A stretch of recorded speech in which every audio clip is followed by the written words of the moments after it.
didigitalisasi ya, terutama penyiaran analog ini, TV analog terestrial ini. Karena pertama, selain itu tuntutan teknologi supaya menjadi lebih bersih, tadi Mbak MC atau moderator sudah bicara mengenai lebih bersih, lebih irit dari sisi ekonomi listriknya, kemudian lebih jernih, canggih dan sebagainya, lalu kanal-kanalnya bisa dimanfaatkan semakin banyak konten, sehingga kontennya nanti akan semakin beragam dan lain-lain. Nanti teman-teman dari KPI yang akan bahas itu. Tapi di sisi yang lain, yang tidak kalah pentingnya adalah bahwa sebenarnya digitalisasi TV itu adalah sebuah upaya menghindarkan kiamat internet. Kalau ini bahasa saya ini, bahasa khas saya. Digitalisasi TV terestrial ini adalah upaya untuk menghindari kiamat internet. Kenapa demikian? Jadi kalau menurut analisis dari teman-teman yang memahami spektrum broadband, yang memahami tentang teknologi digital, di Indonesia itu sejak 2013 kita sudah defisit broadband. Jadi mengalami kekurangan broadband. Kenapa kurang defisit broadband? Karena pada waktu ITU, International Telecommunication Union, itu membagi-bagi frekuensi itu dipakai untuk penerbangan, frekuensi itu dipakai untuk markonis atau laut, ya, perhubungan laut, frekuensi itu dipakai untuk radio, itu FM, frekuensi itu dipakai untuk channel-channel penyiaran televisi analog, kemudian ada yang untuk amatir radio HT kita. Tidak membayangkan perkembangan teknologi digital, terutama teknologi yang berbasis internet. Nah, sekarang di Indonesia pengguna internet sudah 202,6 juta orang. Yang aktif di media sosial 170 juta, itu pun catatan awal 2021 dan itu juga hasil riset. Mungkin kalau betul-betul dari teknologi digitalnya bisa lebih.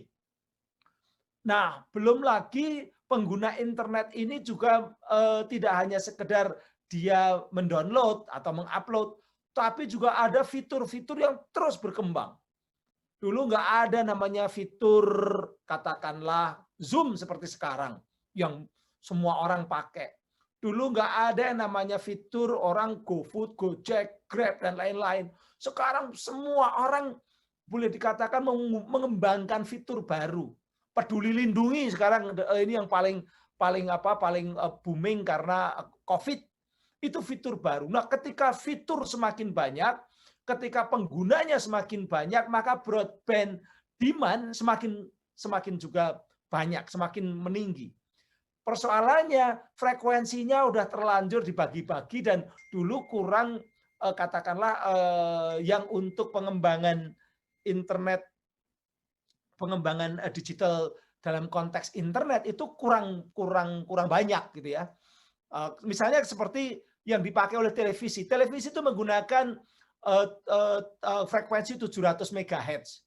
Di mana frekuensi 700 MHz itu adalah frekuensi yang sebenarnya paling bagus dipakai untuk 5G. Paling bagus untuk 4G atau 5G juga. Yang untuk teknologi digital, untuk katakanlah ekonomi digital, tapi sudah terlanjur dipakai oleh TV-TV analog. Nah, ketika 4G berkembang, kemudian digital ini berkembang di masyarakat, di mana sekarang semua orang menggunakan frekuensi dan broadband, maka terjadilah peningkatan kebutuhan permintaan broadband, terutama di kota-kota besar. Makanya HP kita ini semakin lama semakin sering kalau di luar rumah yang tidak pakai fiber optik, di luar kantor yang nggak pakai fiber optik, misalnya sedang di pasar atau sedang di mobil atau sedang naik sepeda motor, itu semakin lemot. Kenapa? Karena broadband-nya udah terlalu banyak penggunanya. Nah, diperkirakan tahun 2025, 2026 bukan hanya lemot lagi, tapi bisa sampai terhenti atau mejen, saking banyaknya. Ini kita lihat ini waktu itu masih proyeksi ya, sekarang datanya juga hampir sama. Memang tahun 2020 aja udah 500-an megahertz yang defisit. 2021 semakin besar, 2022 semakin besar. Ketika sudah sangat besar defisitnya, mau tidak mau yang terganggu adalah teknologi digital. HP kita, HP adik-adik yang paling canggih pun akan lelet dan bisa mejen kalau tidak ada penataan frekuensi. Nah, digitalisasi TV itu penataan frekuensi. Digitalisasi TV itu frekuensi yang dulunya 8 MHz, katakanlah satu channel untuk TV analog, 8 MHz bisa dipakai untuk 9 televisi, sehingga ada yang namanya digital dividend. Ada yang namanya frekuensi yang tersisa yang kemudian dikembalikan ke negara dan digunakan untuk rakyat, untuk masyarakat, untuk teknologi berbasis internet, untuk supaya kita bisa main IG, supaya kita bisa bikin TV streaming, bikin akun YouTube, kemudian bisa bikin TV di YouTube dan lain-lain itu. Jadi digitalisasi TV bukan sekedar hanya memperjelas gambar dan memperjelas suara dari TV analog kemudian berubah jadi digital, bukan sekedar itu, tapi adalah sebuah proses penataan frekuensi untuk komunikasi masa depan. Sehingga ini perlu kita sukseskan, kita dukung. Makanya negara-negara lain udah dari dulu, udah duluan. Di sana juga sama, di sana udah aman. Nah, kita harus aman juga. Nah, alhamdulillah Undang-Undang Cipta Kerja sudah memberikan amanah bahwa tanggal 2 November digitalisasi TV mau tidak mau harus sudah berlangsung dan analog switch off. Nah, itu yang perlu saya sampaikan. Analog switch off awalnya ada 5 tahap. Tahap pertama yang akan di switch off itu diputus yang analog itu daerah Provinsi Aceh, daerah Riau, Kepulauan Riau kayak Batam dan lain-lain. Kemudian daerah Kalimantan. Kalimantan itu Kalimantan Timur, Kalimantan Utara. Ini mungkin ada teman-teman dari Kalimantan. Kenapa Kalimantan? Karena memang itu sudah dibangun oleh TVRI. TVRI sudah mulai membangun awal beberapa MOOCs, beberapa tower di daerah-daerah itu untuk melayani digitalisasi TV. Cuman banyak juga yang nggak pindah, masih pakai yang analog, yang kepure, yang bintik-bintik. Nah, sosialisasi hari ini adalah mencoba untuk mengingatkan supaya semua siap. Memang digitalisasi TV tidak bisa jalan atau tidak bisa begitu saja ya kalau TV-nya masih TV lama yang belum ready to digital atau belum smart TV misalnya begitu, sehingga butuh set-top box. Nah, karena butuh set-top box, sementara set-top box yang mau dibagi ya kira-kira sekitar kalau dulu sih komitmennya hampir 8 jutaan. Sekarang kira-kira sekitar 6,8 juta karena sudah ada yang rusak dan sebagainya. Ini memang rumit pembagian set-top box ini. Pak Menteri kemarin dalam rapat jelas mengatakan set-top box harus pembagiannya untuk masyarakat miskin itu, masyarakat miskin ini itu jadi yang dapatkan masyarakat miskin WNI, masyarakat miskin yang lokasi rumahnya akan kena switch off itu harus betul-betul set-top box-nya itu bukan hanya sekedar nyampe, dikirim, tapi hidup di rumah-rumah itu. Ini yang susah. Karena apa? Karena set-top box ini kan yang punya komitmen sementara ya, sebagian adalah dari teman-teman lembaga penyiaran swasta. Ini belum ada kesepakatan gimana nanti ngirimnya, gimana nanti masangnya, gimana ngajarinya kepada Pak Menteri, dan karena itu amanah Presiden meminta supaya tidak hanya sekedar dibagi, tidak hanya sekedar dikirim, tapi nyampe, setelah nyampe itu masyarakat bisa tahu caranya menggunakan set-top box. Nah, ini menjadi lama, makanya lalu ke awal komitmen mau menghentikan atau switch off tanggal 17 Agustus. Harusnya kan 17 Agustus besok itu udah switch off di Aceh, di Kalimantan Utara dan Kalimantan Timur tadi, dan juga di Riau, Kepulauan, diundur. Pemerintah mengundur. Diundur sampai kapan? Diundur sampai tanggal 30 April 2022. Kenapa diundur? Karena tadi supaya masyarakatnya betul-betul siap, tidak kaget. Kalau tanggal 17 besok, 17 Agustus besok tiba-tiba mati, wah pasti kaget dan pasti akan jadi persoalan besar. Banyak yang mungkin marah, banyak yang viral dan sebagainya. Nah, Pak Presiden, Pak Menteri tidak ingin seperti itu, jadi kita harus smooth, masyarakat harus betul-betul siap. Makanya teman-teman yang sekarang ikut ini kasih tahu bahwa kalau nggak di-switch ke digital, itu memang akan mati. Yang sudah punya TV baru, TV-TV yang sudah smart, tinggal cari saja ke DVB-T2. Tapi kalau yang TV-nya tabung, masih lama itu memang harus pakai set-top box. Nah, pembagian set-top box-nya ini agak rumit. Itu yang menyebabkan lalu kita mundur sampai tanggal 30 April 2022. Tapi memang ini adalah sebuah upaya yang bukan sekedar untuk penyiaran saja, tapi ini untuk sistem komunikasi masa depan yang lebih luas. Nah, nanti memang setelah digitalisasi ini, insya Allah konten juga dibutuhkan lebih banyak karena kanal-kanalnya menjadi lebih banyak, dan otomatis itu ketika kontennya dibutuhkan banyak, dia akan menjadi peluang dari konten kreator, peluang dari production house, dan itu adalah peluang-peluang ekonomi. Dan memang secara teori Boston Consulting Group pernah menghasilkan sebuah riset ya yang mengatakan bahwa kalau digitalisasi ini sudah berhasil, maka negara dan masyarakat akan mendapatkan keuntungan sekitar 77 triliun.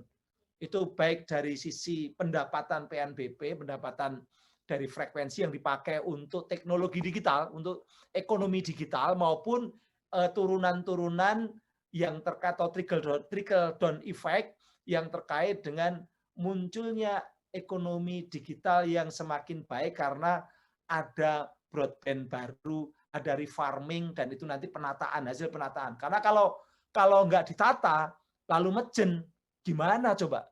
Gimana teman-teman Gojek, GoFood, tiba-tiba mereka nggak bisa download dan upload, nggak bisa buka internet, pasti akan kacau.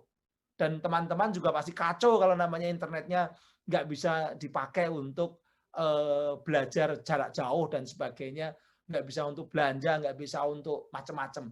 Itu kekacauan. Makanya dengan digitalisasi TV ini, seakan-akan hanya persoalan TV, tapi sebenarnya adalah persoalan yang lebih luas yang terkait dengan komunikasi masa depan. Kira-kira seperti itu. Saya mohon maaf, saya tidak bisa ikut. Saya bisa ikut ngikuti ya, tapi di mobil saya, tidak di rumah lagi karena saya harus ke Rumah Sakit Pondok Indah, udah janjian sama dokter.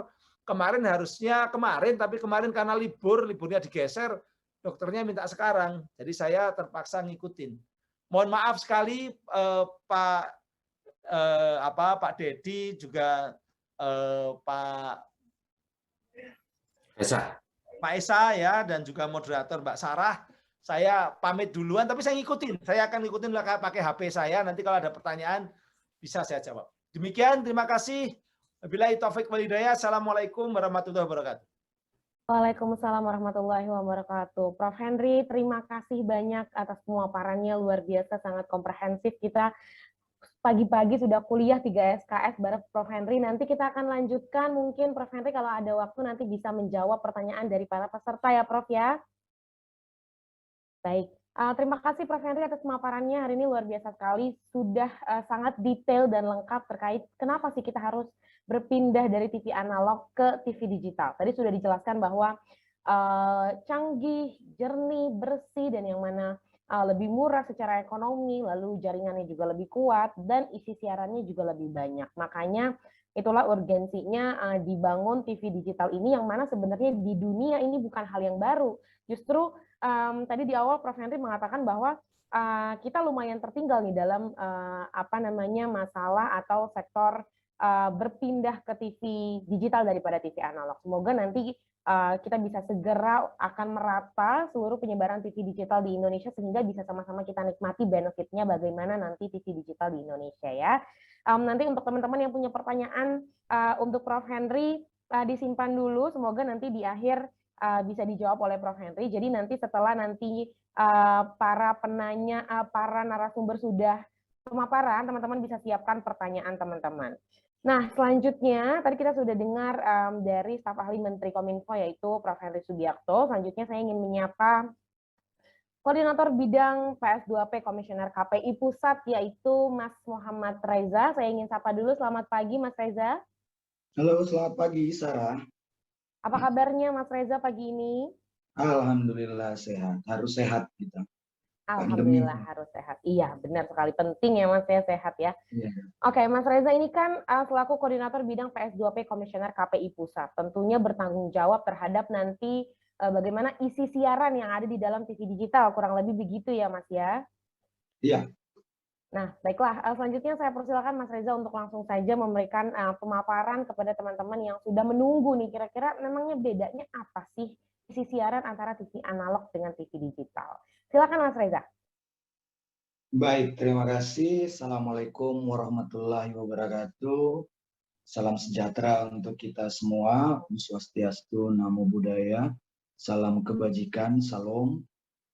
Yang saya hormati Prof. Henry Sugiarto, kemudian juga ada Mas Dedi dari Kompas TV, dan Bapak Ibu sekalian, serta teman-teman yang menjadi peserta pada kegiatan hari. Alhamdulillahirrabbilalamin, assalatu wassalamu ala asyrafil anbiya'i wal mursalin, sayyidina Muhammad wa ala alihi ajma'in, amma ba'du. Baik, pertama-tama mungkin karena bicara tentang siaran digital, kemudian konten, saya akan sedikit mulai dengan Undang-Undang Penyiaran di Undang-Undang 32 tahun 2002. Itu bicara tentang penyiaran sehat. Penyiaran sehat ini mungkin bisa di-share ya. Baik, terima kasih. Ya, penyiaran, Undang-Undang Penyiaran pasal 36 itu menyatakan bahwa informasi, pendidikan, hiburan, manfaat untuk pembentukan intelektualitas, dan seterusnya, ini adalah sesuatu yang kita maknai sebagai penyiaran sehat. Untuk penyiaran sehat ini, untuk mewujudkan ini, otomatis kita harus memahami bagaimana cara mewujudkan. Misalnya siapa yang melakukan penyiaran, siapa yang mengawasi, siapa yang menonton, dan seterusnya. Next. Dan sebelum ke situ, ini sering sekali terjadi kekeliruan. Kalau saya harus menyatakan kekeliruan, karena kadang-kadang KPI itu suka oleh netizen suka disampaikan macam-macam. Misalnya yang pertama, yang paling sering Anda dengar adalah kenapa KPI menyensor A misalnya, sampai kartun itu dianggap disensor. Ini harus saya mulai dari awal dulu sebelum kita masuk ke keberagaman siaran di penyiaran digital. Siapakah yang harus mengawasi? Nah, ini mungkin yang perlu Anda ketahui, bahwa untuk internet misalnya seperti yang sudah disampaikan oleh Prof. Henry tadi, itu ada Kemenkominfo, kemudian yang mengawasi konten internetnya, kemudian untuk TV dan radio di penyiaran itu diawasi oleh KPI, kemudian misalnya Dewan Pers untuk pers, kemudian ada lembaga sensor film dan lain-lain, kemudian ada gugus tugas, kadang-kadang suka dibentuk gugus tugas untuk spesifik bidang-bidang tertentu ataupun konten-konten tertentu. Kemudian ini yang paling penting juga, publik juga atau masyarakat itu bisa membentuk media watch untuk semua media. Karena konten itu kalau di KPI sendiri, jika Anda masih dalam proses membuat konten, itu belum menjadi tanggung jawab KPI. KPI belum mengawasi. Misalnya Anda production house, atau Anda misalnya mahasiswa, atau Anda misalnya kumpulan beberapa orang sedang bikin konten, maka itu belum di pengawasan KPI. KPI akan mengawasi jika kemudian konten Anda itu ditayangkan atau kemudian mulai diputar di TV dan radio. Baru kemudian KPI mengawasi menggunakan pedoman perilaku penyiaran dan standar program siaran. Pengawasan itu seperti apa sih sebenarnya? Nah, di mana-mana sebenarnya, kalau Anda perhatikan misalnya Facebook atau YouTube yang sering Anda pakai misalnya, atau Instagram, atau mungkin karena saat ini kita mendapatkan serbuan konten yang banyak sekali di internet, maka Anda perhatikan, misalnya di Facebook. Apakah Facebook kemudian di Facebook itu ada ada tombol untuk mereport? Itu artinya Facebook ataupun YouTube ataupun beragam aplikasi lainnya itu mengajak penggunanya untuk kemudian melaporkan hal-hal yang tidak sesuai dengan standar komunitas atau yang tidak sesuai dengan standar komunitas YouTube. Bukan standar komunitas masyarakat ya, tapi standar komunitas YouTube atau standar komunitas Facebook. Kemudian, apakah kemudian Facebook dan YouTube ataupun aplikasi tersebut tidak memantau? Mereka juga memantau. Ada beritanya, mereka mempekerjakan 30 sampai 50 ribu orang kemudian untuk memantau konten-konten yang ada di aplikasi. Anda mungkin pernah mendengar misalnya Kementerian Komunikasi dan Informatika itu pernah memblok beberapa aplikasi, begitu karena dianggap melanggar beberapa regulasi yang ada di Indonesia terkait pornografi, kemudian juga terkait terorisme dan seterusnya. Kemudian setelah diadakan penyesuaian, mereka mau mengikuti regulasi, kemudian baru mereka bisa ada di Indonesia. Begitu pula di pengawasan yang dilakukan oleh KPI Next. Jadi di KPI itu ada yang pengawasannya dilakukan dengan dua cara. Yang pertama melalui pemantauan secara langsung di slide selanjutnya. Kemudian ada melalui aduan masyarakat. Jadi aduan masyarakat itu bisa banyak sekali. Contoh paling konkret seperti yang terakhir terjadi mungkin Anda sendiri sudah tahu, misalnya ada sinetron kemudian menggunakan anak di bawah umur untuk berperan peran dewasa dan kemudian ternyata ini diketahui dan disampaikan kepada KPI. Saya juga termasuk orang yang menerima banyak aduan yang kemudian prosesnya itu kami proses, kami panggil lembaga penyiaran dan program siarannya, sinetron tersebut akhirnya dihentikan. Jadi di KPI selain memantau secara langsung juga ada pengaduan, menerima pengaduan dari masyarakat. Pengaduan itu melalui apa? Ya, itu menggunakan semua platform. Di YouTube ada, di Instagram ada, di Facebook juga ada, di Twitter ada. Anda mau datang ke KPI pusat pun bisa. Kemudian Anda juga bisa melalui Twitter, Anda bisa menelpon, Anda bisa mengirimkan email dan seterusnya. Anda tinggal silakan saja mengakses di kpi.go.id dan kemudian Anda bisa lihat di sini. Sementara untuk pemantauan, kami memiliki sekitar 110 pemantau. Kami memiliki sekitar 110 pemantau yang kemudian melihat siaran itu. Jadi tugasnya nonton, mendengarkan radio, menonton siaran. Nah, rata-rata mereka shiftnya itu per 6 jam. Jadi per 6 jam mereka nonton, misalnya mereka nonton Kompas TV. Mas Dedi kebetulan dari Kompas TV nonton Kompas TV 6 jam. Dari tim pemantau kemudian jika ditemukan ada pelanggaran, kemudian mereka mengklik atau men-tagging atau menandai, kemudian masuk ke visual data dan seterusnya. Seperti ada yang prosesnya seperti yang tergambar yang Anda lihat sekarang. Nah dari situ kemudian diverifikasi, kemudian sampai hingga ke pleno KPI. Kemudian akan ditentukan apakah kemudian ini melanggar atau tidak melanggar. Jika melanggar, akan menerima sanksi. Sanksinya sesuai aturan di P3SPS, berdasarkan pada Undang-Undang 32 tahun 2022 tentang penyiaran, itu mulai dari sanksi teguran tertulis, kemudian sanksi administrasi, kemudian dari setelah itu kemudian kemudian penghentian program, kemudian ada denda, kemudian sampai kemudian tidak diberikan izin untuk perpanjangan izin. Ada sampai direkomendasikan untuk pencabutan izin. Nah, sejauh ini contoh untuk sanksi KPI di slide berikut, hingga dari Januari hingga Juni 2021 kami sudah memberikan sanksi teguran itu ada 42 teguran tertulis pertama dan teguran tertulis kedua itu ada 3 di slide berikut.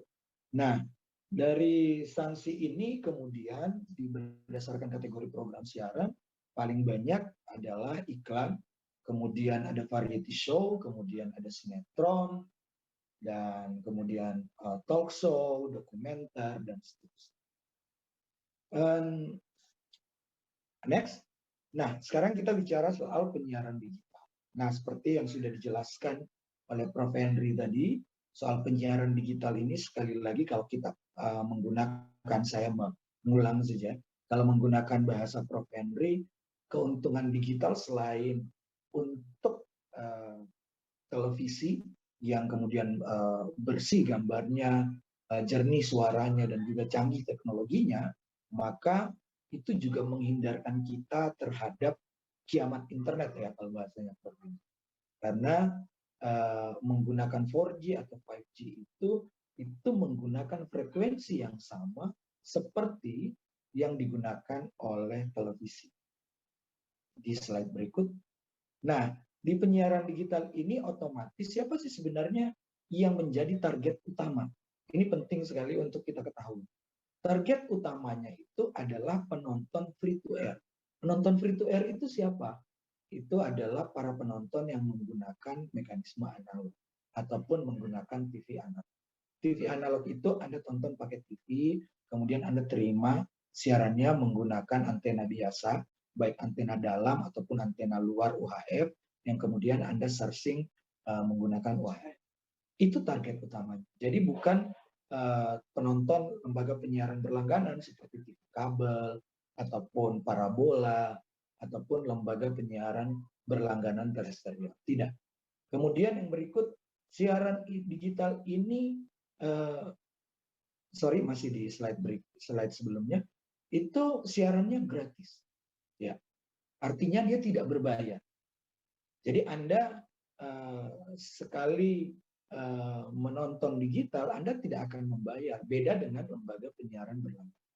Kemudian ini yang paling penting. Ini penting sekali karena banyak orang yang salah. Bahwa digital yang dimaksud dalam penyiaran digital bukanlah digital internet. Itu beda. Tapi teknologinya sama. Karena di siaran digital yang tadinya analog itu kemudian dibuat menjadi paket data. Itu istilah teknisnya kemudian dikirimkan menjadi sebuah binary bit dalam bentuk digital. Begitu. Jadi sekali lagi penyiaran digital ini tidak berhubungan dengan internet. Jadi jangan sampai Anda di rumah tuh salah. Karena ada juga yang menjual yang namanya Android box. Harganya lebih mahal dari set-top box. Gitu ya. Android box itu harganya bisa lebih dari 700.000 atau lebih dari 500.000. Bahkan ada yang lebih harganya 1 juta lebih begitu ya. Jadi sekali lagi penyiaran digital itu bukan internet. Dan kalau Anda tadi seperti sudah disampaikan, kalau Anda misalnya televisinya itu masih analog ataupun tidak ada teknologi digital, maka Anda menggunakan STB atau set-top box. Tentunya gambarnya sekali lagi akan lebih jernih dan kemudian dia menggunakan antena biasa. Jadi yang Anda punya sekarang televisinya itu bisa Anda gunakan.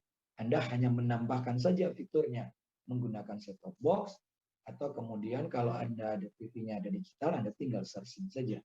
Dan di beberapa daerah itu sudah tersedia. Next. Nah, tantangannya apa sebenarnya di isi siaran? Karena teknologi digital seperti yang saya sudah jelaskan tadi dan sudah disampaikan juga oleh Prof. Henry bahwa satu frekuensi itu bisa ditempati oleh, kalau Prof. Henry bilang tadi bisa sampai 9. Jadi di TVRI misalnya sampai TVRI itu 8 HDTV, artinya bisa sampai 16 SDTV siaran. Kalau kita pakai SD, siarannya SD dengan kualitas SD 16, maka otomatis misalnya di daerah-daerah misalnya, seperti di Sulawesi misalnya, di daerah saya, di Gorontalo misalnya, itu TV-nya cuma ada 12. Jadi kalau misalnya satu kanal saja sudah ada 12 siaran, berarti masih ada sisa 4 kanal lagi. Nah, kalau di situ penyelenggara MUX-nya, penyelenggara MUX yang pegang frekuensinya, itu diberikan 2, berarti bisa ketambahan hingga 30 siaran. Jadi yang tadinya cuma 12 siaran, bisa sampai 30 siaran. Nah, penyelenggara siarannya tentunya akan lebih banyak. Nah, disinilah pertanyaannya, apakah kontennya akan lebih beragam, gitu kan? Bagaimana dengan minat, kemudian kenyamanan dan kepentingan publik di masing-masing daerah? Ini penting sekali. Sekali lagi, kenyamanan kepentingan publik di masing-masing daerah. Karena sekali lagi, yang saya mau ingatkan, kenapa saya menyebut daerah? Karena Indonesia ini terdiri dari 17.508 pulau.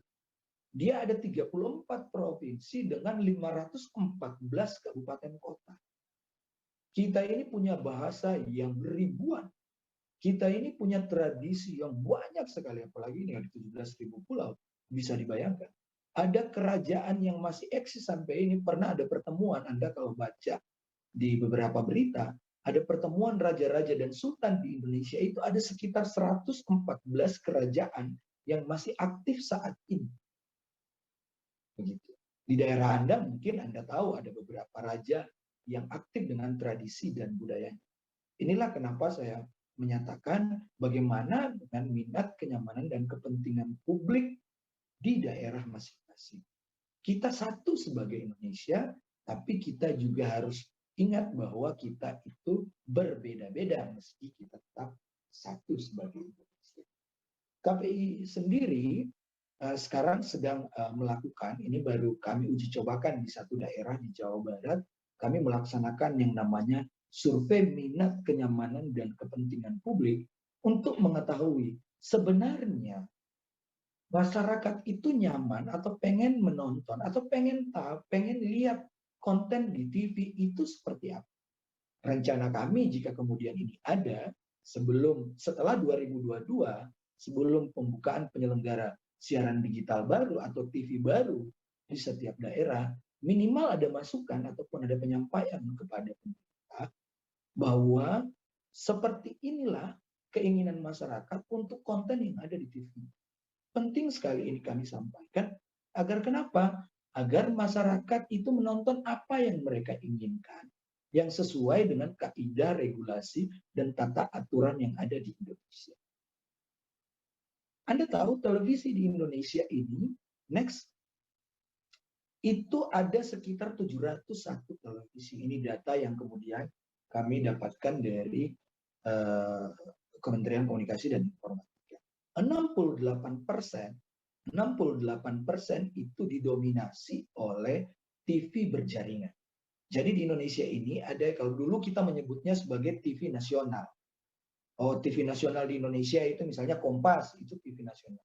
Kalau di bahasa regulasi itu adalah TV berjaringan. Ada yang namanya induk jaringan, ada yang kemudian namanya anggota jaringan. Nah, anggota jaringan ini ada beberapa di Indonesia. Induk jaringannya misalnya contoh misalnya SCTV punya anggota jaringan 27 dan seterusnya. Nah, ini penting sekali. Di regulasi ada yang menyatakan di PP 46 mengatakan kemudian tentang siaran lokal. Nih, pertanyaannya, kenapa siaran lokal itu penting?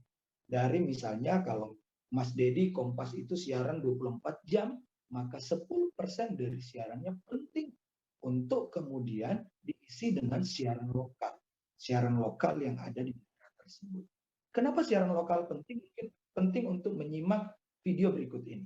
Coba di slide berikutnya. Ini saya pinjam dari Mas Dedi ya. Audionya mungkin.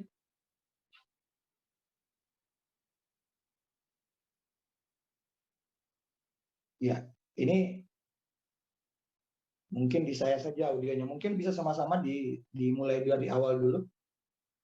Bisa dimulai lagi dari awal. Biar sama-sama. Teman-teman, di sini ada yang tahu rokat tenda? Tidak ada. Inilah suara minor yang mau saya bawa malam ini. Teman-teman, rokat tenda itu adalah gunung berapi di Pulau Flores. Dia meletus dari bulan Oktober 2012 sampai Desember 2013. 14 bulan. 14 bulan. Dari pertama kali dia meletus sampai dia ulang tahun yang pertama tiup-tiup lilin, tidak ada kado yang datang. Tidak ada. Wajar kalau teman-teman tidak tahu, karena memang berita Katenda meletus pada waktu itu tertutup oleh berita banjir Jakarta. Bahkan banjir Jakarta itu diarahkan menjadi bencana nasional karena merugikan negara hampir 20 triliun. Rokatenda selama 14 bulan meletus, itu negara cuma rugi Rp1.000. Iya, 2.500 untuk tutup telinga. Iya, inilah yang kemudian penting sekali, siaran lokal itu ada di masing-masing daerah. Kenapa? Karena saya yakin bahwa induk jaringan itu jika mendapatkan banyak informasi dari anggota jaringannya, maka kemudian mereka akan menampilkan informasi yang seimbang dari semua daerah. Ini penting sekali. Nah, teman-teman sekalian, siaran lokal ini jika kemudian itu bisa diwujudkan dalam penyelenggaraan siaran digital, ini tentu akan sangat luar biasa. Nah, untuk penyelenggaraan siaran digital, selain membantu sosialisasi, mungkin di slide berikut, KPI pusat kemudian dan bersama KPID kemudian untuk menyukseskan analog switch off ini membuat yang namanya gugus tugas wilayah. Nah, kami juga menerima informasi soal penundaan analog switch off. Meski begitu, menjadi tugas kita sekalian untuk kemudian terus melakukan sosialisasi. Penting bagi kita semua untuk menyampaikan kepada masyarakat agar lebih siap. Kenapa? Tentu saja set-top box ini kami pernah menyampaikan bahwa kalau set-top box itu tidak boleh salah sasaran. Karena pernah ada kejadian di salah satu daerah, saya pernah berkunjung di salah satu daerah di perbatasan, ketika menerima set-top box, masyarakat itu kemudian ada yang tidak tahu ini bagaimana cara pakainya. Apa yang terjadi? Akhirnya set-top box-nya dijual. Nah, ini penting sekali untuk kita sosialisasi. Selain sosialisasi juga karena Anda juga mungkin sudah tahu sekarang, karena ikut kegiatan ini, tolong untuk ikut sama-sama menyampaikan kepada masyarakat yang menonton TV, atau Anda mungkin di rumah Anda untuk tahu bahwa ternyata siaran digital ini seperti ini, dan kalau menerima misalnya set-top box, itu sudah banyak sekali ya. Anda bisa cari guide-nya, juga ada di YouTube, juga ada juga di TV sudah disampaikan. KPI Pusat sendiri sudah menyampaikan edaran kepada lembaga penyiaran untuk kemudian mengkampen atau memberikan informasi kepada masyarakat tentang bagaimana pemanfaatan set-top box agar masyarakat benar-benar tahu bagaimana menerima siaran digital. Ini penting sekali dikampanyekan terus kepada masyarakat agar pelaksanaan siaran digital bisa sukses. Dan semoga di 2022 semua analog switch off itu bisa dilakukan di seluruh Indonesia, dan semoga kita berharap di 30 April 2022 analog switch off yang tadinya tahap pertama harusnya 17 Agustus kemudian diundur ke 30 April itu bisa dilaksanakan, karena terus terang karena sekarang masih simulcast, siaran analog juga hidup, kemudian siaran digital juga hidup, itu menjadi alasan kemudian siaran digital itu powernya tidak dimaksimalkan. Apa yang terjadi karena powernya tidak dimaksimalkan, maka penerimaan masyarakat itu kurang, atau jangkauan siarannya itu kurang jauh, dan masyarakat juga menerima kurang maksimal. Saya kira itu saja dari saya. Sarah, terima kasih. Allahumma muwaffiq ila aqwamit thoriq. Assalamualaikum warahmatullahi wabarakatuh. Waalaikumsalam warahmatullahi wabarakatuh.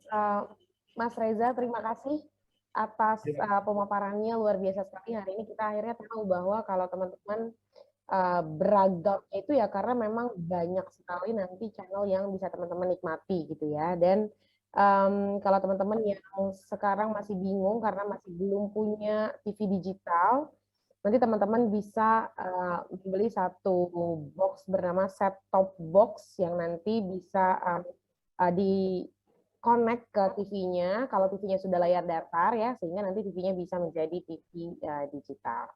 Betul. Baik, terima kasih Mas Reza. Nanti kita akan lanjutkan di sesi tanya jawab ya. Saya sih sudah melihat banyak teman-teman yang sudah raise hand nih, Mas Reza. Berarti kan ini sudah banyak yang mulai curious atau penasaran tentang TV digital. Tapi selesai di situ karena kita masih punya satu narasumber lagi sebelum nanti kita masuk ke dalam sesi tanya jawab. Jadi teman-teman bisa ditahan dulu pertanyaannya. Nanti setelah kita mendengarkan Mas Dedi pemaparan, nanti saya akan buka sesi tanya jawab dan teman-teman bisa bertanya.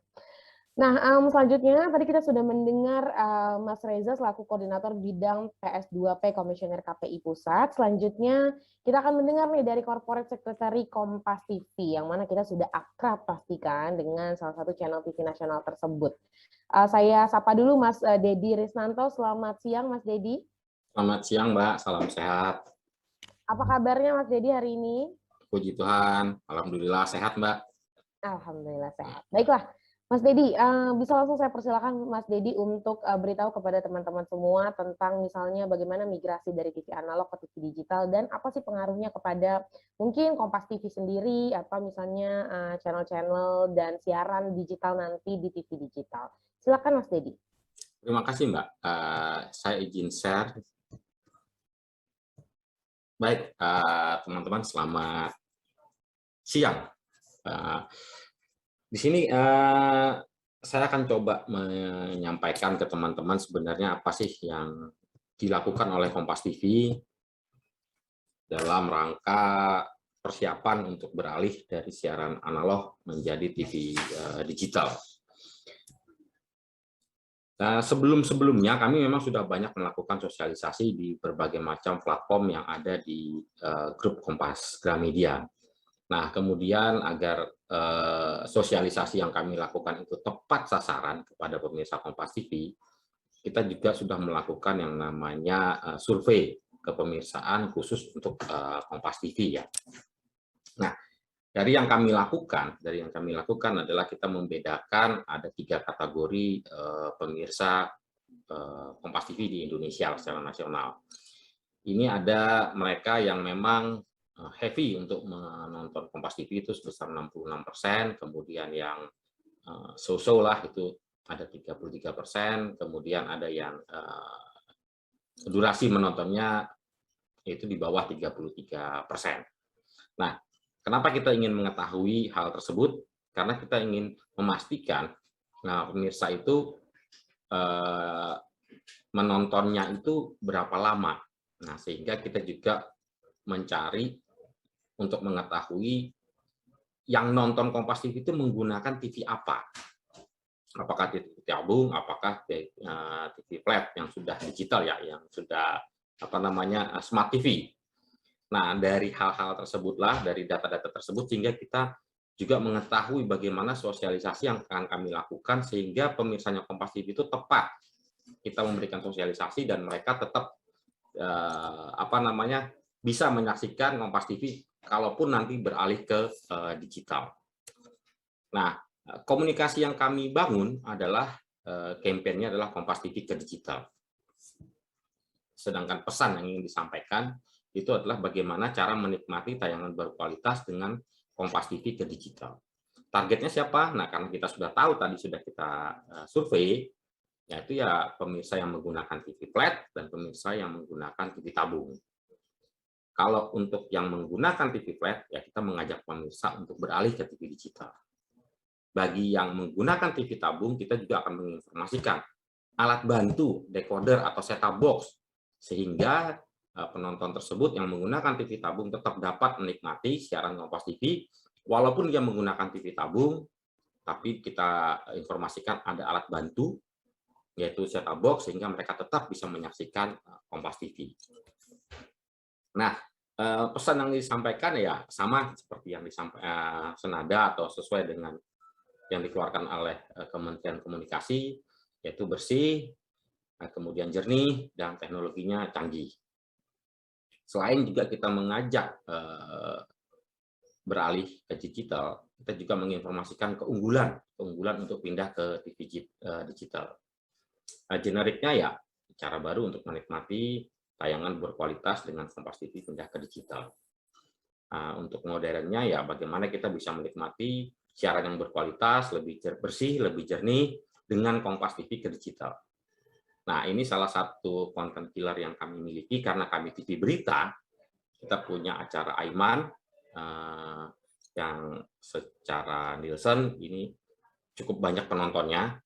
Jadi kita akan menyiapkan suatu program Aiman yang khusus untuk sosialisasi dari analog ke digital ini. Ini terutama bagi pemirsa Kompas TV yang menggunakan TV tabung ya. Jadi kita akan membuat program Aiman investigasi yang nantinya membawa materi mengenai analog switch off ini. Bagaimana kita menyiapkan televisi kita, terutama yang TV tabung, agar dapat tetap menyaksikan Kompas TV. Sebenarnya kita juga sudah selain ini campaign yang akan kita lakukan setelah survei sebenarnya sudah kita jalankan per 2 Juli kemarin. Walaupun sebelumnya kita juga sudah banyak melakukan sosialisasi. Ya, salah satunya kita menampilkan ada super infus di logo Modi dengan hashtag Kompas TV ke digital untuk tayangan di free to air Kompas TV. Kemudian sejak 1 Juli sampai nanti 31 Agustus. Kenapa 31 Agustus? Karena memang kemarin informasinya migrasi ini kan dimulai di tanggal 17 Agustus 2021. Nah, untuk tahap pertama, ya kita tadi Juli sampai 31 Agustus nanti, kita juga akan ada promosi secara on air dan di YouTube Kompas TV. Itu mengenai TVC, informasi perpindahan migrasi ke siaran digital dan tutorial bagaimana cara kita beralih dari analog ke digital. Ini juga di berbagai macam sosmed kami. Nah, ini sedikit revisi karena kami juga kemarin sebenarnya sudah mempersiapkan di tanggal 17 Agustus kita punya program konser 17 Agustusan se-Indonesia. Kita menampilkan God Bless, ada King Nazar dan beberapa artis, dan rencananya kemarin itu kita juga akan mensosialisasikan ASO tahap pertama di Aceh dan di Tenggarong. Cuman karena ini ditunda, sehingga kontennya kita ubah menjadi sosialisasi ASO, tapi belum menyebutkan daerahnya. Ini di berbagai sosial media milik Kompas TV dan di print ad. Nah, kemudian untuk tetap mungkin ada pemirsa yang belum menyaksikan atau tertinggal menyaksikan, kita membuat microsite khusus untuk ASO ini. Jadi teman-teman bisa buka di internet, itu kompas.tv/pindah digital. Di sini kita semua sosialisasi ataupun pengumuman-pengumuman, bahkan kalau misalnya nanti dari Kominfo atau dari KPI ada yang menitip untuk menyampaikan pengumuman atau apapun kepada pemirsa, ini bisa dimasukkan ke kompas.tv/pindah digital. Jadi di sini semua sosialisasi yang sudah kami lakukan, iklan layanan masyarakat yang sudah kami tayangkan itu ada di microsite ini. Nah, dari hasilnya nanti, sehingga kita akan menempatkan sosialisasi ini di berbagai macam platform yang sudah saya sebutkan di depan.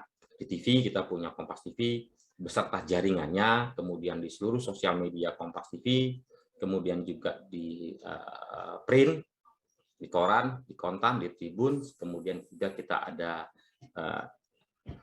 iklan banner itu di kompas.tv, di kompas.com, termasuk juga sosialisasi yang kami lakukan melalui radio. Ini beberapa contoh sosialisasi yang sudah kami lakukan.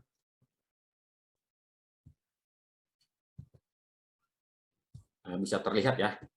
Jadi ini report teman-teman yang sudah dari Kompas TV yang sudah melakukan.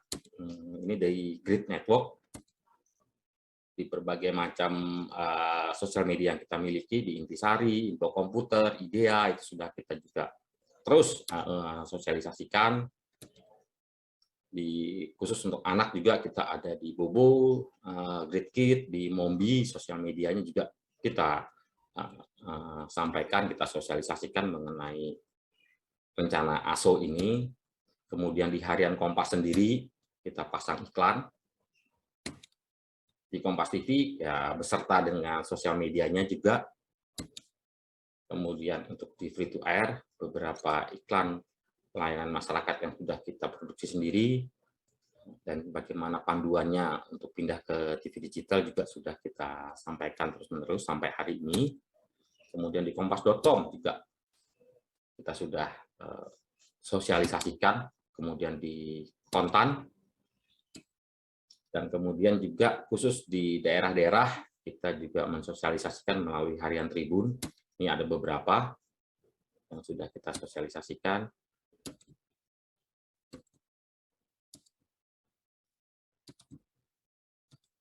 Kemudian yang terakhir, kita juga mensosialisasikan mengenai ASO ini di jaringan Sonora.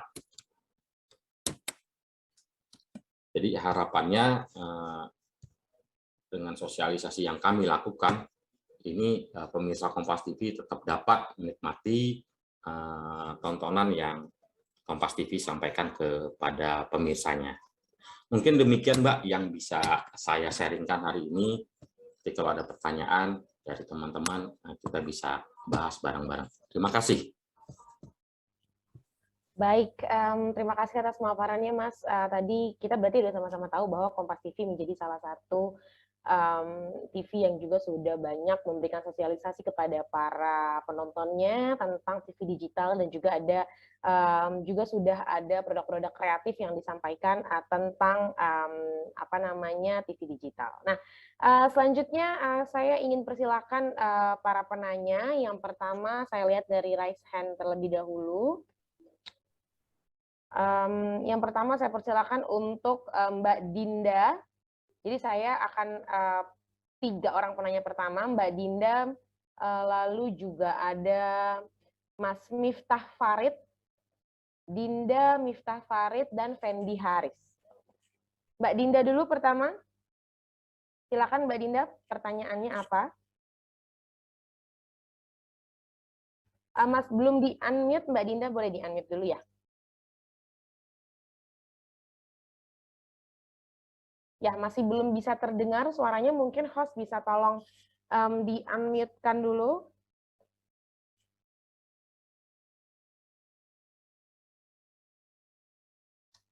Masih belum bisa terdengar suaranya Mbak Dinda. Oke, sambil Mbak Dinda mungkin bisa siap-siapkan ini karena belum di-unmute, nanti di bawah ada tombol suara warna merah, bisa dipencet Mbak Dinda. Udah bisa, Kak. Oke, siap. Silakan Mbak Dinda. Jadi yang mau aku tanyain kan, karena kan rumah aku itu di daerah di tengah-tengah antara kota. Nah, buat TV kabel sendiri pun ataupun jenis yang saluran-saluran tuh susah masuk ke sini. Cuman kalau buat WiFi itu bisa. Nah, pertanyaan saya tuh kalau misalkan buat yang tinggal di daerah yang lumayan jauh dari kota ataupun belum ada jaringan, contoh seperti keluarga saya kan pasti masih gunain TV jenis tabung atau TV yang masih analog. Karena kan orang tua dulu lebih suka TV yang seperti itu. Nah, gimana supaya sosialisasi ke daerah-daerah yang memang masih belum terjamah buat gunain atau beralih ke TV digital, dan gimana sih cara dari sana buat sosialisasi tentang TV digital tersebut, seperti itu. Oke, terima kasih Mbak Dinda. Tadi pertanyaannya adalah untuk daerah-daerah yang mungkin jangankan TV digital, tapi jaringan internet aja belum sebegitu masuknya di sana gitu ya. Bagaimana caranya pemerintah atau misalnya pihak-pihak terkait nanti akan sosialisasi ke sana? Apakah ada sosialisasi langsung atau bagaimana gitu ya? Baiklah, yang kedua Mas Miftah Farid. Selamat siang Mas Miftah. Silakan pertanyaannya apa?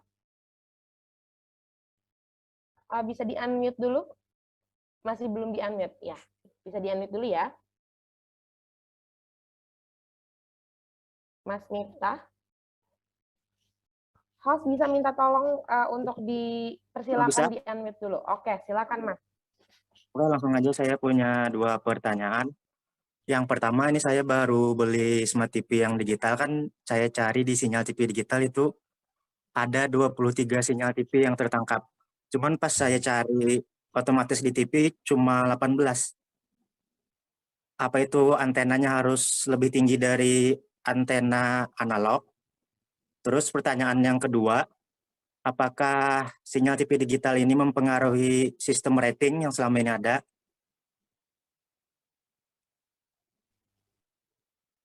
Oke. Udah? Oke, silakan Mas Miftah. Baik, terima kasih pertanyaannya. Yang pertama tadi sudah beli Smart TV, tapi belum semua channelnya masuk gitu ya. Apakah mungkin ada harus beli antena atau sebagainya sehingga bisa semuanya masuk?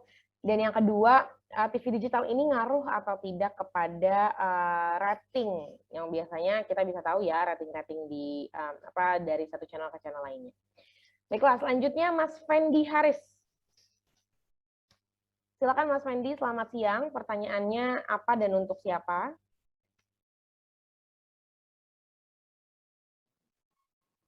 Oke, selamat siang. Saya Fendi Haris dari Pasar Kalimantan. Nah, pertanyaannya untuk tadi saya kan sempat menyimak juga ya dari Bapak Reza dari KPI mengatakan bahwa penyiaran digital itu bukan internet. Nah, sementara tadi saya juga menyimak juga dari Bapak Henry dari Kominfo bahwa peran digitalisasi TV ini merupakan penataan frekuensi masa depannya. Nah, pertanyaannya dan juga merupakan pulang bisnis bagi konten kreator atau production house.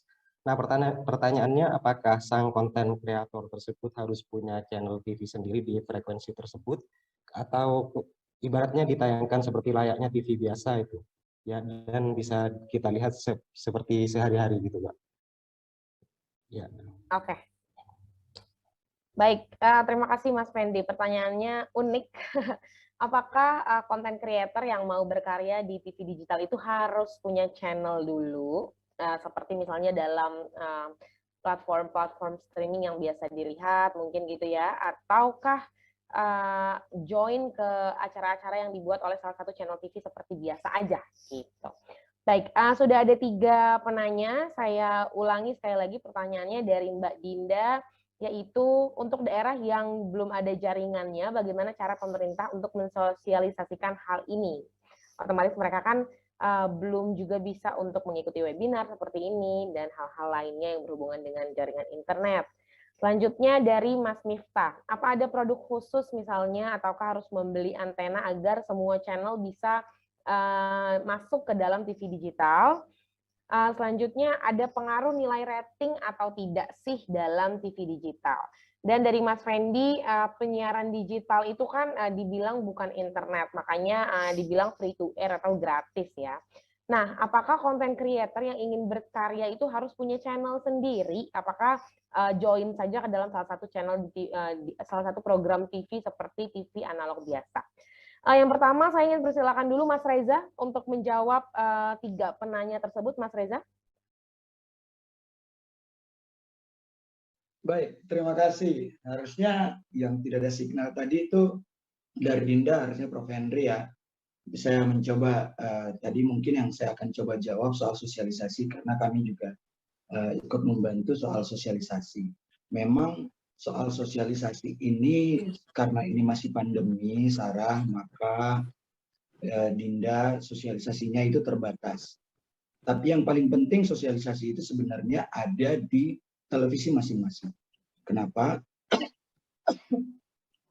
Seperti yang saya sampaikan tadi di awal, bahwa yang menjadi target utama, yang menjadi target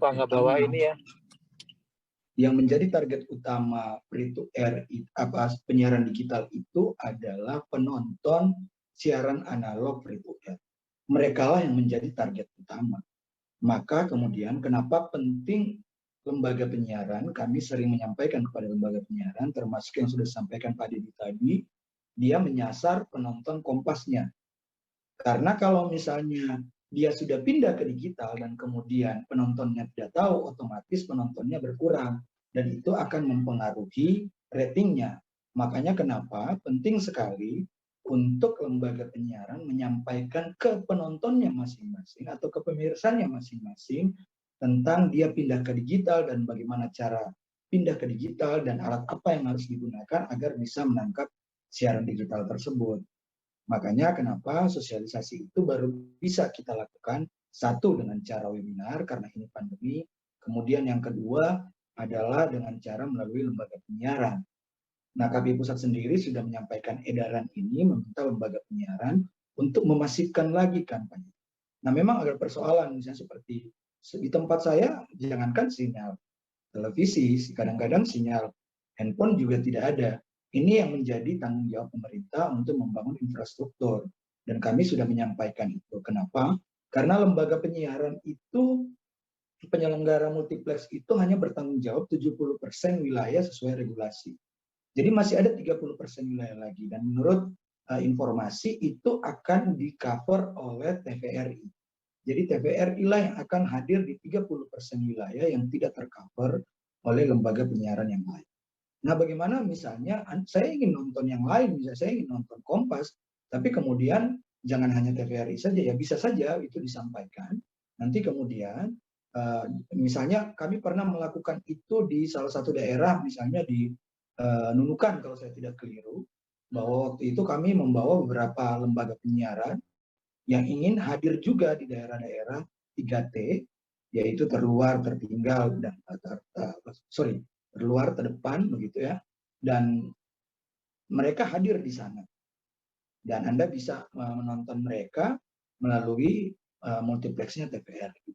Jadi artinya 30% wilayah tadi itu akan di-cover informasi yang kami terima melalui penyelenggara MUX, yakni TVR. Dan sosialisasinya juga saat ini sosialisasi ya sekali lagi karena lagi pandemi, maka selain menggunakan sosialisasi internet, kami juga meminta pada lembaga penyiaran sosialisasi. Tapi ada beberapa terobosan. Makanya kenapa gugus tugas wilayah ini penting. Ini ada yang share screen. Makanya kenapa kemudian gugus tugas wilayah ini penting sekali. KPI menginisiasi gugus tugas wilayah karena contoh misalnya di Aceh. Di Aceh itu dengan koordinasi gugus tugas wilayah, yakni dari KPI Aceh berkoordinasi dengan pemerintah provinsi dan kemudian wali kota Banda Aceh, karena pertama itu akan dilakukan, pertama tadinya akan dilakukan di Banda Aceh, salah satu daerahnya adalah Banda Aceh, maka wali kota membuat surat edaran kepada lurah-lurah dan meminta kepada lurah-lurah untuk menyampaikan kepada masyarakatnya. Ini kan bentuk sosialisasi sebenarnya. Jadi material-material informasinya bisa disampaikan kepada masyarakat melalui misalnya lurah-lurah seperti yang dilakukan di Banda Aceh. Inilah memang kenapa beberapa hal yang menurut kami penting sekali semua stakeholder ikut terlibat. Selain lurah mungkin akan ada di beberapa daerah yang jika dimaksimalkan gugus tugas wilayah, saya kira akan kemudian mengisi ruang-ruang yang memang tidak bisa dijangkau melalui webinar misalnya, atau tidak bisa, mereka ingin nonton TV tapi kemudian mereka tidak bisa mendapatkan siaran karena sistemnya masih analog. Mungkin dengan sistem digital, karena dengan digitalisasi daya jangkau siaran digital itu biasanya lebih luas. Nah, itu mungkin bisa lebih dimaksimalkan penerimaan. Saya kira begitu dari saya, Sarah. Kemudian ada dua lagi ya. Lagi dari Mas Miftah. Hanya 20 dari 23 channel tertangkap. Ya, ada 18 yang ada gambar ya. Iya, ini ya bisa saja tadi karena mereka lembaga penyiarannya masih simulcast. Banyak lembaga penyiaran yang beralasan kepada kami belum terlalu maksimal karena mereka running sekali itu ada dua. Selain mereka tetap bersiaran analog, mereka juga bersiaran digital. Itu istilahnya simulcast. Makanya kalau analog switch off, analognya mati, mereka bisa maksimal penyelenggaraan siaran digitalnya. Kemudian maka itu mungkin salah satu alasan kenapa cuma 18 yang ada gambar. Apakah mungkin antenanya kurang tinggi? Ya bisa jadi. Bisa jadi. Dicoba saja, Miftah. Kemudian mempengaruhi rating kah? Saya kira ini pertanyaan harus dijawab oleh lembaga rating ya. Tapi saya kira jika ini disampaikan kepada pemirsa dan penontonnya masing-masing, saya kira penonton itu seperti yang disampaikan Mas Dedi tadi ada 66% misalnya yang lebih dari 66% yang heavy viewers, medium viewers, dan light viewers tersebut pasti mereka akan mengikuti. Misalnya salah satu contoh, misalnya seandainya misalnya sepak bola Liga Indonesia misalnya hanya bisa ditonton di digital, saya kira penonton-penonton bola di daerah masing-masing mereka akan berlomba-lomba pindah di digital. Kenapa? Karena itu terjadi misalnya di Italia. Ketika Serie A pindah ke digital, maka rame-rame orang berpindah ke digital. Rame-rame beli set-top box, rame-rame bahkan ada yang ganti TV. Nah, cuma memang sekali lagi, ini masih pandemi, jadi kita perlu menyiapkan masyarakat agar mereka lebih siap untuk kemudian berpindah ke digital. Kemudian dari Mas Fendi. Mas Fendi, seperti penyampaian saya tadi, Mas Fendi, bahwa penyelenggara siaran digital atau TV, gara-gara ini kanalnya akan tersedia lebih banyak, maka saya tidak tahu Mas Fendi ini dari mana, apakah dari Kalimantan. Jika misalnya Anda di Kalimantan, maka otomatis ruangnya akan lebih banyak. Itu akan membuat TV-TV itu akan membutuhkan konten yang banyak, karena ini persaingan industri.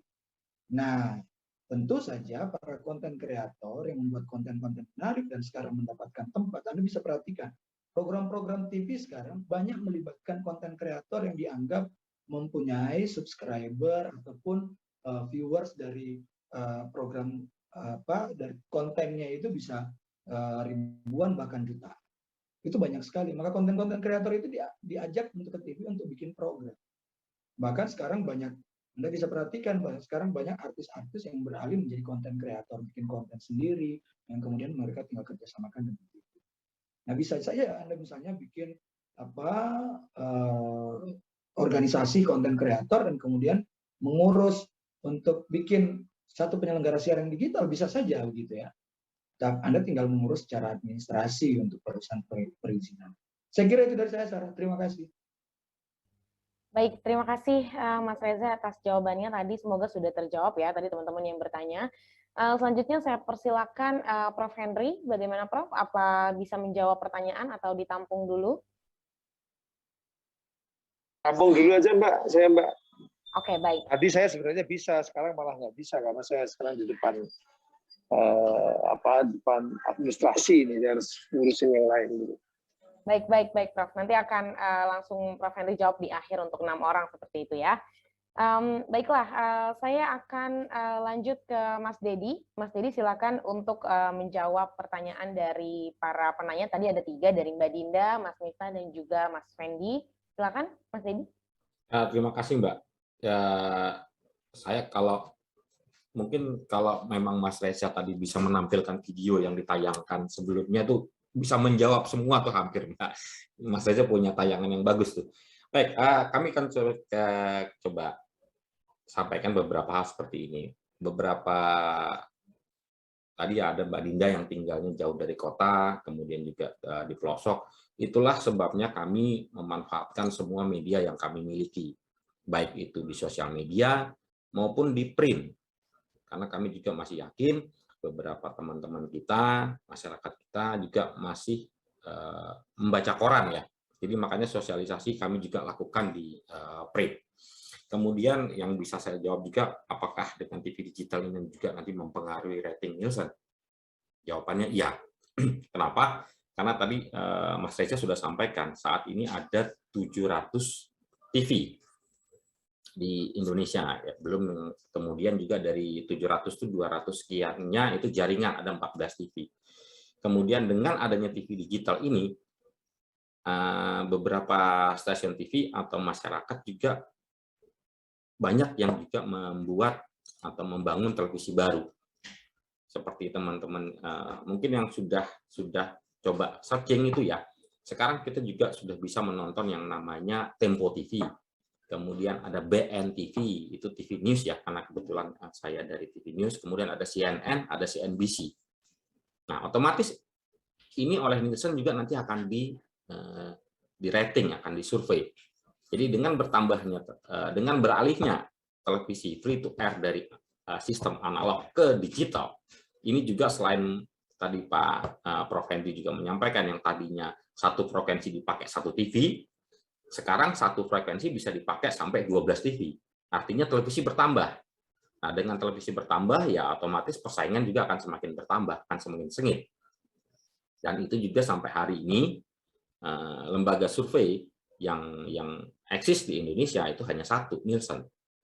Nah, otomatis ini juga akan berdampak kepada televisi-televisi saat ini. Pasti akan mempengaruhi rating Nielsen. Mungkin dari beberapa hal dari beberapa pertanyaan yang disampaikan yang bisa saya jawab ada dua hal tersebut. yang bisa saya jawab, Mbak. Terima kasih. Baik, terima kasih Mas Dedi atas jawabannya tadi. Teman-teman mungkin sudah jelas kali ya apa yang tadi teman-teman tanyakan. Semoga bisa sudah terjawab dengan baik. Selanjutnya saya ingin buka termin selanjutnya yang isinya 3 orang penanya lagi ya. Saya ingin lihat dulu siapa yang paling pertama tadi sudah angkat tangan.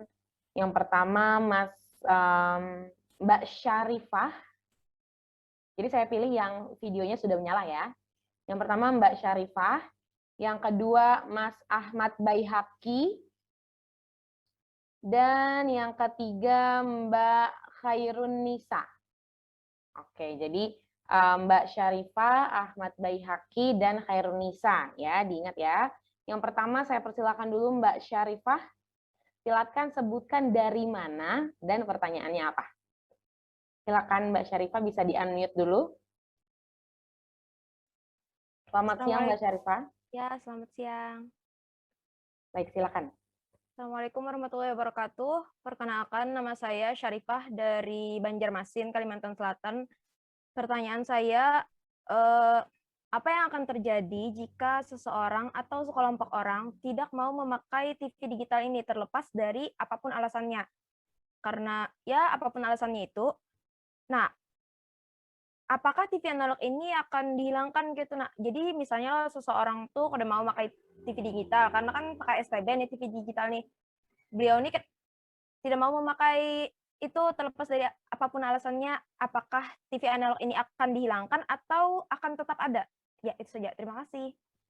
Terima kasih Mbak Syarifah, pertanyaannya luar biasa bagus ya. Selanjutnya Mas Ahmad Baihaqi, silakan Mas. Sebutkan dari mana dan pertanyaannya apa. Masih belum di-unmute? Masih belum bisa didengar suaranya? Assalamualaikum warahmatullahi wabarakatuh. Perkenalkan nama saya Baihaqi. Saya dari Kabupaten Hulu Sungai Utara, Kalimantan Selatan. Pertanyaan saya, ini kan TV digital ini salah satu kelebihannya itu canggih fiturnya. Nah, itu canggihnya itu seperti apa? Apakah bisa itu di-replay ulang siaran yang sudah terlewat dari jam tayang sudah ditentukan? Dan pertanyaan kedua, apa saja kekurangan dari TV digital tersebut dan bagaimana cara menanggulangi dari pihak Kominfo tersebut, cara menanggulangi dari kekurangan TV digital tersebut tadi? Ya, baik, terima kasih. Assalamualaikum warahmatullahi wabarakatuh.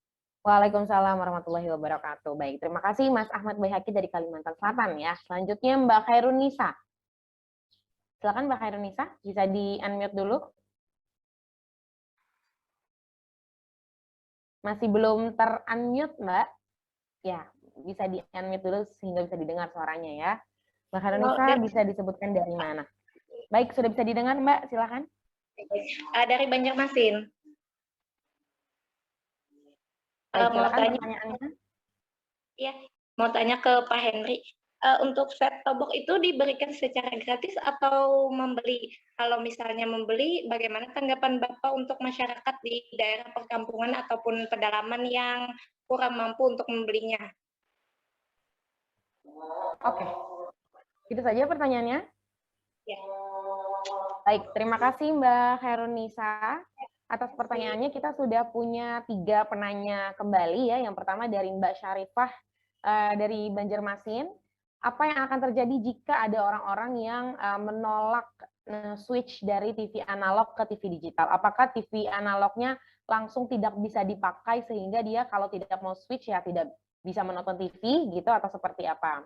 Dan yang kedua dari Mas Baihaqi, kecanggihan TV digital tuh gimana sih sebenarnya, yang dibilang canggih itu apa gitu ya? Dan yang kedua, apa kekurangan TV digital yang harus diantisipasi oleh masyarakat mungkin, dan juga nanti akan ada antisipasinya dari pihak pemerintah. Canggihnya tuh sih Mas ya, kalau yang saya tahu, jadi canggihnya tuh kita bisa tahu apa yang previous film sebelum dan juga film yang akan tayangnya apa gitu. Jadi kita nggak ketinggalan, biasanya sih gitu. Dan yang saya tahu TV digital kayak gitu. Tapi mungkin nanti akan ada yang lebih lengkap lagi seperti apa gitu ya. Dan selanjutnya dari Mbak Khairun Nisa, ini pertanyaannya khusus untuk Prof. Henry. Jadi set-top box. Tadi kan kalau masih TV analog pakai set-top box, kira-kira apakah akan dibagikan secara gratis atau berbayar? Kalau misalnya harus berbayar, bagaimana dengan orang-orang yang tidak mampu gitu ya di pedalaman? Baiklah, selanjutnya saya persilakan dulu. Saya coba kembali ke Prof. Henry. Prof, apa sudah bergabung dan bisa menjawab?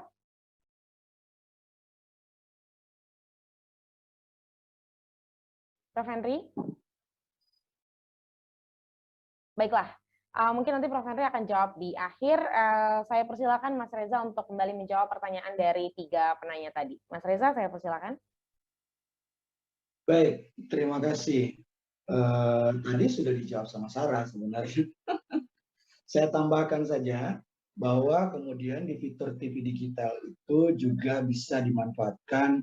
Negara kita ini adalah negara dengan potensi bencana besar. Kita sering mengikuti di TV kita ada bencana di mana-mana.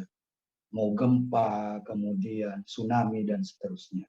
Nah, ini bisa di fitur TV digital itu nanti ada yang namanya early warning system. Nah,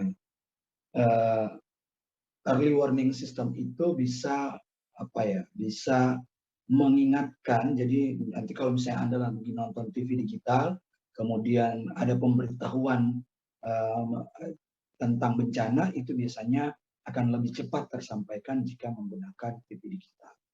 Karena kemudian early warning system itu akan menjadi salah satu kanal penting yang ada di TV digital. Kemudian yang kedua, program guide. Jadi di TV digital juga Anda bisa membuat program guide. Program guide ini bisa membantu Anda untuk yang mana yang bisa ditonton oleh anak-anak misalnya, yang mana yang misalnya tidak menurut Anda itu tidak boleh ditonton oleh anak-anak. Nah, ini mungkin salah satu juga keunggulan TV digital. Kemudian tadi itu dari siapa tadi? Dari Bayi Haki ya. Iya. Kemudian dari Sarifah. Bagaimana kalau tidak mau beralih? Mbak Sarifah, bahwa Undang-Undang Cipta Kerja sudah menyatakan siaran analog itu mati 2 tahun setelah ditandatangani. Setelah ditandatangani undang-undang itu. Artinya itu ditandatangani 2 November 2020. Otomatis di 2 November 2022 tidak ada lagi siaran analog. Tidak akan ada lagi siaran analog.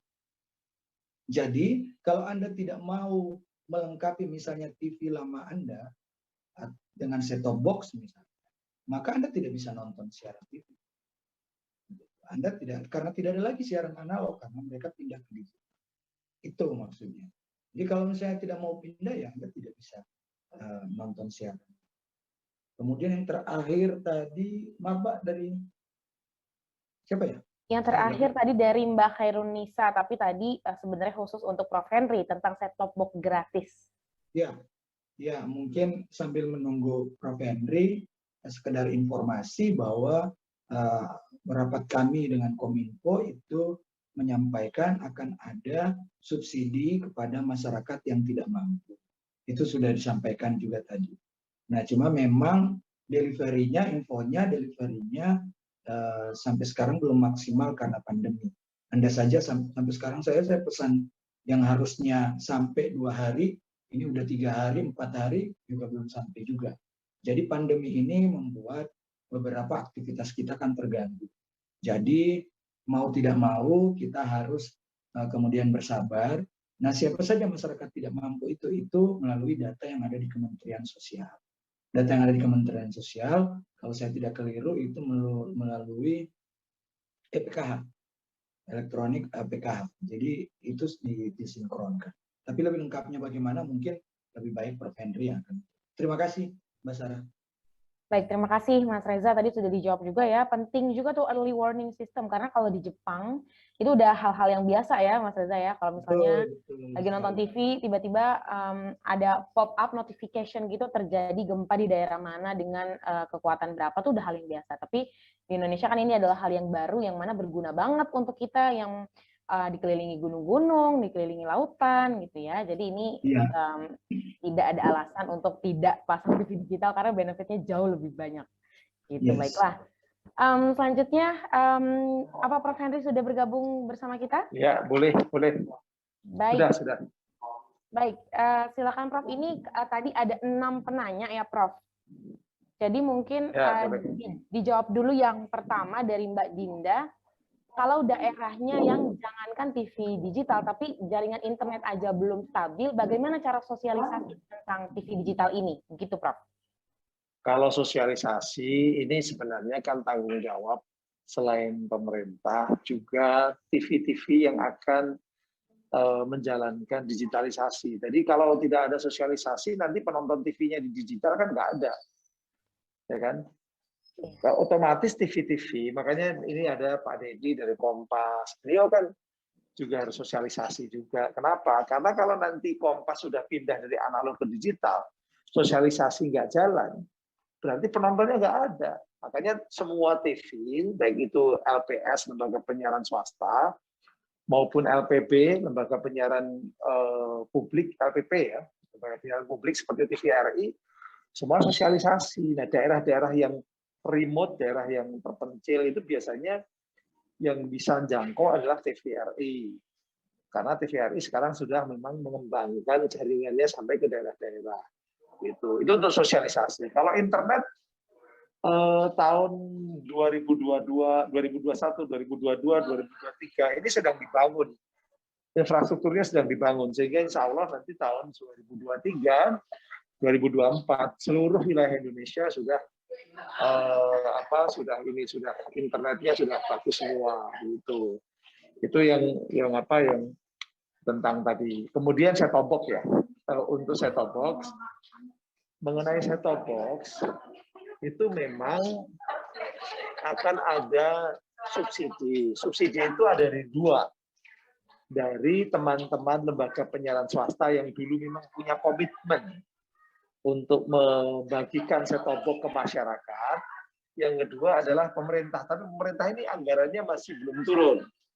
Jadi masih sekarang mengandalkan pada mengandalkan dari komitmen teman-teman lembaga penyiaran swasta yang dulu memang pada waktu mereka bidding, mereka itu ikut memenangkan, siapa yang memenangkan box itu mereka punya komitmen, punya kewajiban. Nah, itu yang kemudian sekarang ditagih oleh negara untuk supaya kewajibannya dibayarkan. Itu kepada siapa? Kepada masyarakat, bagi kepada masyarakat itu. Cuma tadi saya katakan bagi itu nggak mudah karena harus yang diberi betul-betul dari kalangan masyarakat yang membutuhkan. Datanya harus benar, kemudian bagaimana menghantarkannya, mengantarkan sampai ke Kalimantan Selatan misalnya begitu kan tidak mudah. Nah itu pun juga nanti bukan hanya sekedar mengantar, tapi harus sampai ke teknis bagaimana supaya bisa hidup dan sebagainya. Itu jadi makanya ini memang tantangan paling berat sebenarnya adalah persoalan pembagian set-top box. Kalau ada yang mau beli gimana? Kalau ada yang beli boleh. Karena hanya harganya 150.000 ya. Itu antara 150.000 sampai 200-an lah. Boleh kalau mau beli. Tapi kalau mau menunggu dibantu oleh pemerintah ataupun lembaga penyiaran swasta juga boleh.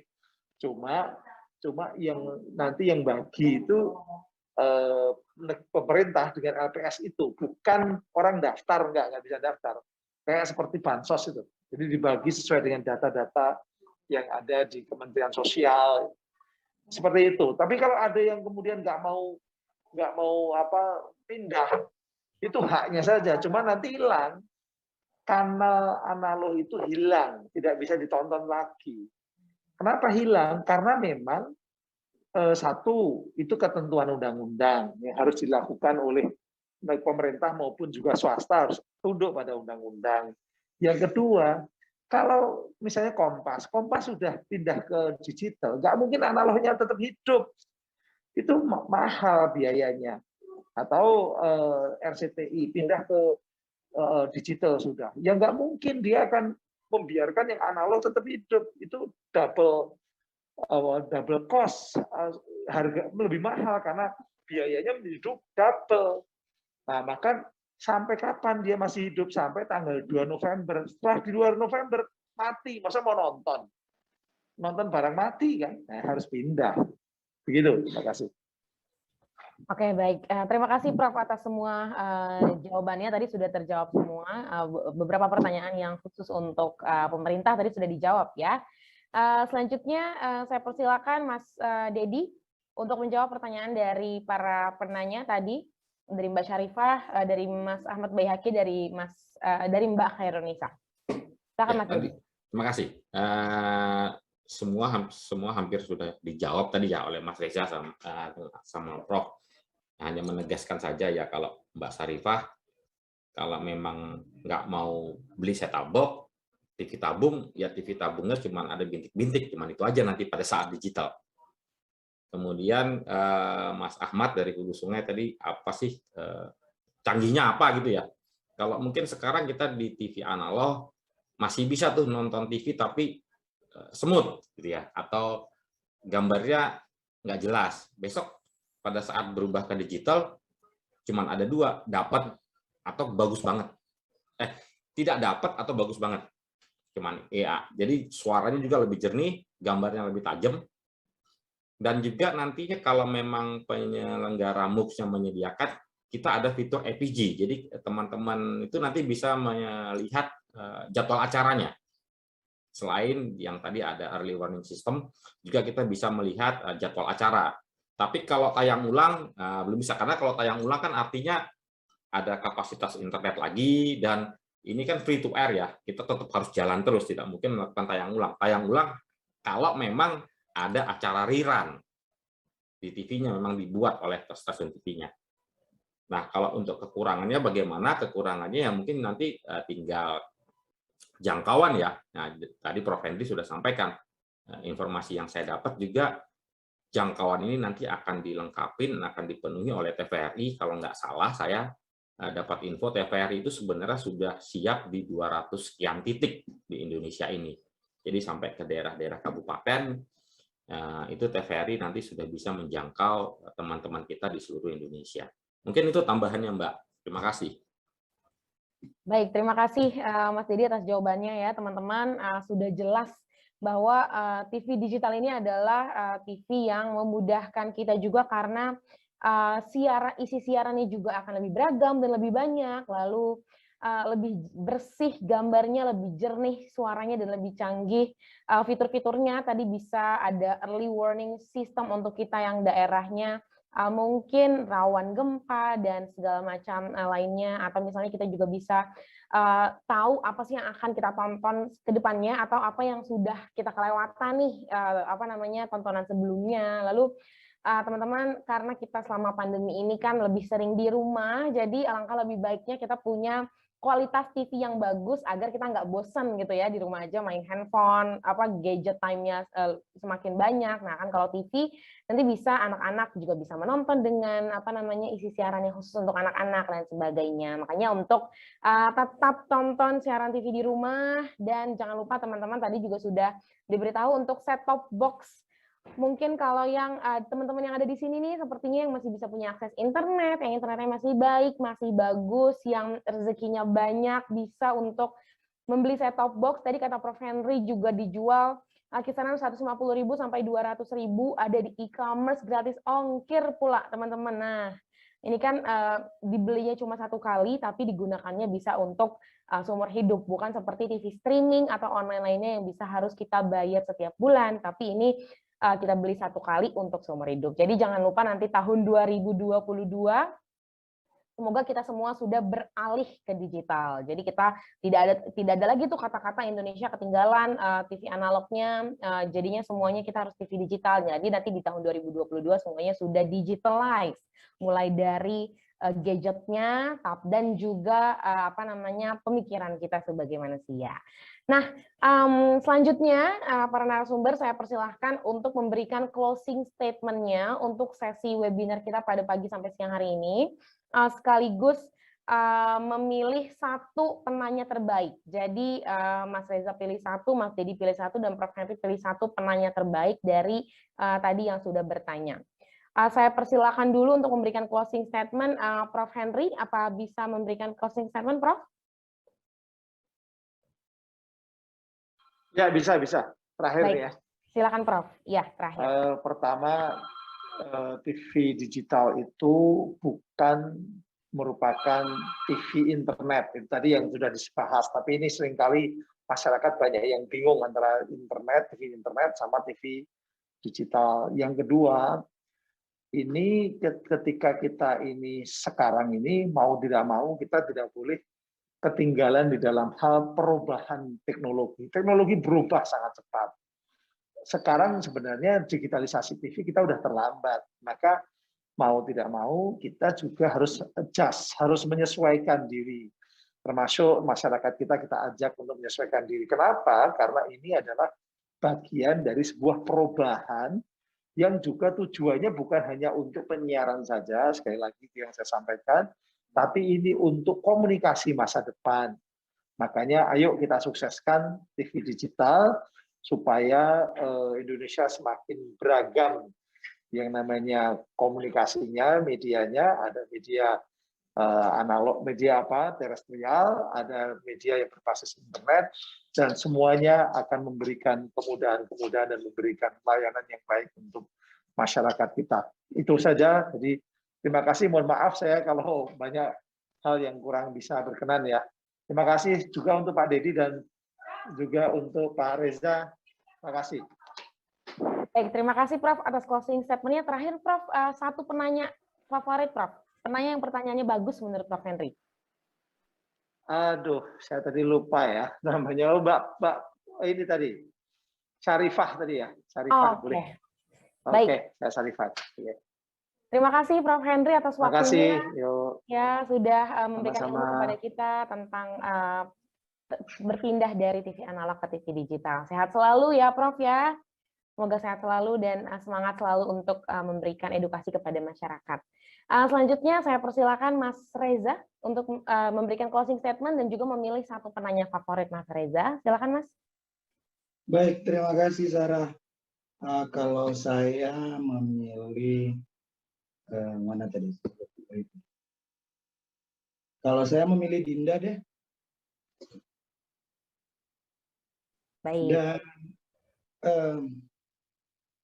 teman-teman, bahwa siaran digital, saya cuma mau menyampaikan terakhir bahwa siaran digital ini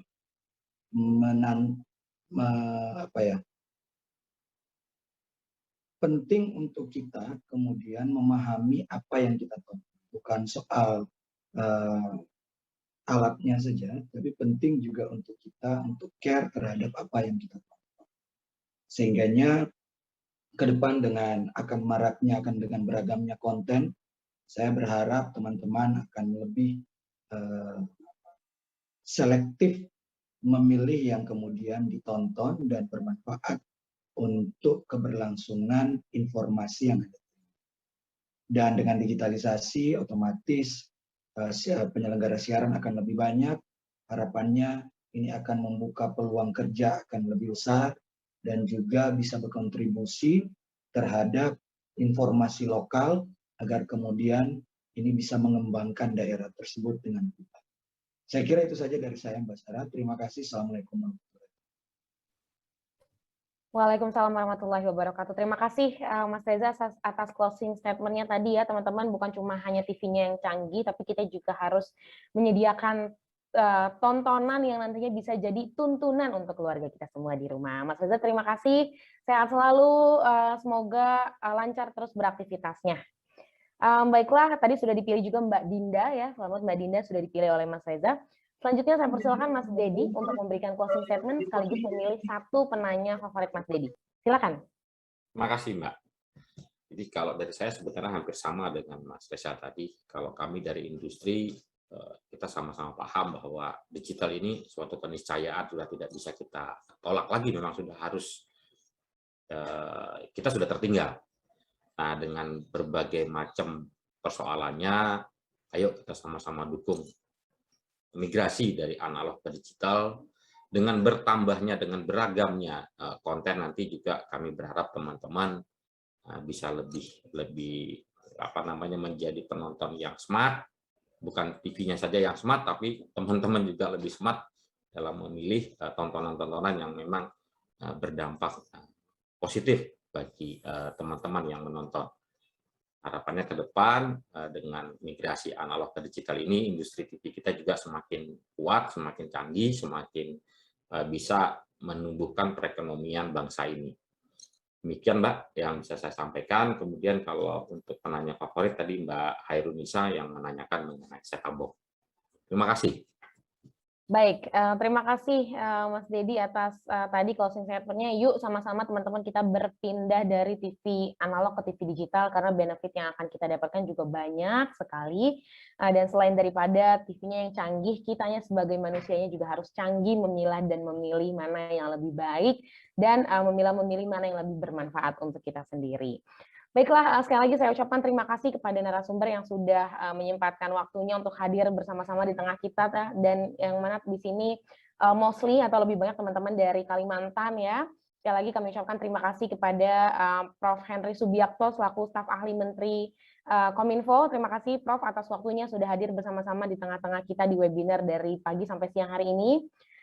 Mas Muhammad Reza selaku koordinator bidang PS2P Komisioner KPI Pusat juga terima kasih atas waktunya Mas Reza, karena sudah memberikan banyak sekali ilmu kepada kita tentang TV digital. Mas Dedi Risnanto selaku Corporate Secretary Kompas TV juga terima kasih atas waktunya Mas Dedi. Semoga sehat selalu para narasumber, dan juga semoga selalu semangat dalam mengedukasi seluruh masyarakat di Indonesia, khususnya terkait dengan migrasi dari TV analog ke TV digital. Teman-teman semua juga saya ingin ucapkan terima kasih karena yang tadi sudah bertanya, mungkin teman-teman tadi penasaran ya, tadi sudah dipilih 3 orang. Selamat kepada Mbak Syarifah, Mbak Dinda, dan Mbak Hairunisa. Lalu akan dipilih 2 lagi oleh panitia, yang mana adalah saya. Yang pertama yaitu Mas Ahmad Baihaki, dan juga selanjutnya Mas Fendi. Gitu. Jadi selamat kepada 5 orang yang sudah mendapatkan hadiah dari webinar Kementerian Komunikasi dan Informatika pada pagi sampai siang hari ini. Semoga ilmu-ilmu yang sudah teman-teman semua dapatkan bisa langsung diterapkan dan bisa langsung disosialisasikan kepada teman-teman yang ada di rumah lainnya. Jangan lupa kita tahun 2022, yuk kita sama-sama beralih ke digital, dimulai dari TV digital karena tayangannya lebih jernih, lebih bersih, dan juga lebih canggih. Saya Sarah Syafitri mohon undur diri. Terima kasih semuanya. Wallahul muwaffiq ila aqwamit thoriq. Wassalamualaikum warahmatullahi wabarakatuh. Waalaikumsalam. Terima kasih.